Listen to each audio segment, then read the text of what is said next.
Le 1er juillet 72 était adoptée en France la loi contre le racisme. Elle était commémorée hier et à cette occasion, nous recevons Kaltoum Gachi, avocate et coprésidente du MRAP, le mouvement contre le racisme et pour l'amitié entre les peuples. Bonjour et merci d'être avec nous. Bonjour. 50 ans après, quelle est l'importance de cette loi dite Pleven et surtout a-t-elle permis des avancées au sein de la société française ?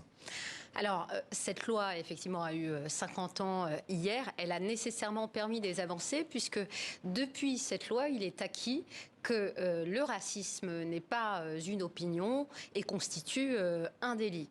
C'est une avancée évidemment majeure puisqu'elle a permis aussi aux associations de lutte contre le racisme de se constituer partie civile et notamment au MRAP, Mouvement contre le racisme et pour l'amitié entre les peuples.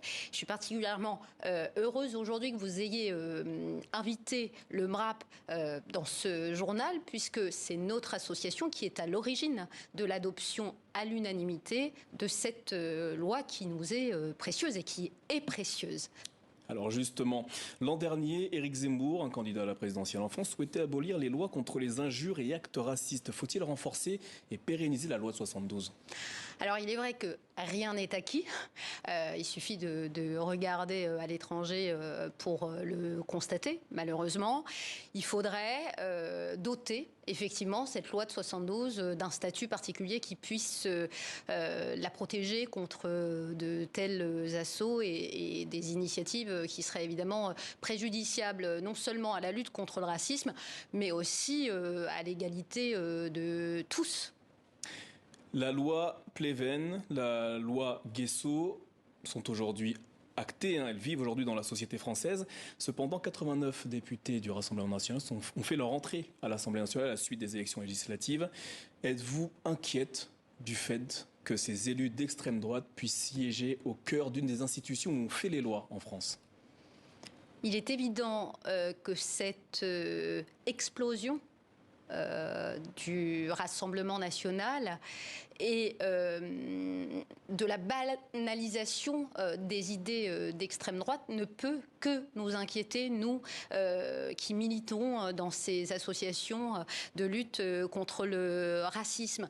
Donc l'inquiétude est présente, elle l'est nécessairement et il faut rester tout à fait vigilant pour que cette loi puisse continuer à démontrer son efficacité et que les discours de haine puissent être poursuivis et sanctionnés. Mais est-ce à dire que ces lois peuvent être modifiées ou tout simplement supprimées aujourd'hui en France ? Oui, tout à fait.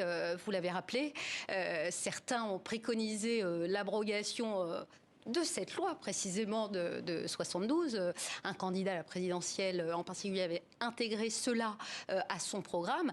Le danger, il est effectivement présent.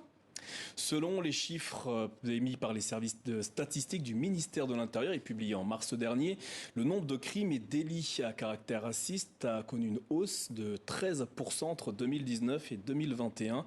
La loi du 1er juillet 72 a-t-elle vraiment permis de faire reculer les actes de racisme et de xénophobie en France ? Alors, c'est une loi qui a été largement utilisée. Elle doit aussi être modernisée et prendre en considération la prolifération de la haine par les réseaux sociaux. Et c'est un sujet sur lequel nous travaillons, puisqu'effectivement, aujourd'hui, nous assistons à des propos qui se propagent par les réseaux sociaux et qu'il faut nécessairement combattre.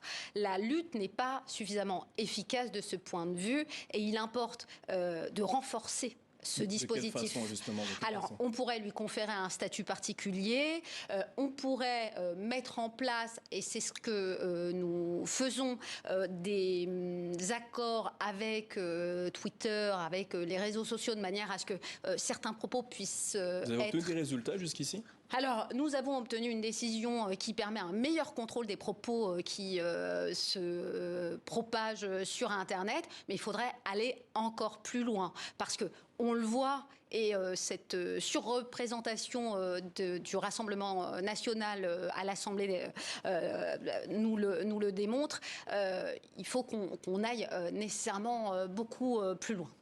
Maître Kaltoum Gachi, merci d'avoir répondu à nos questions aujourd'hui.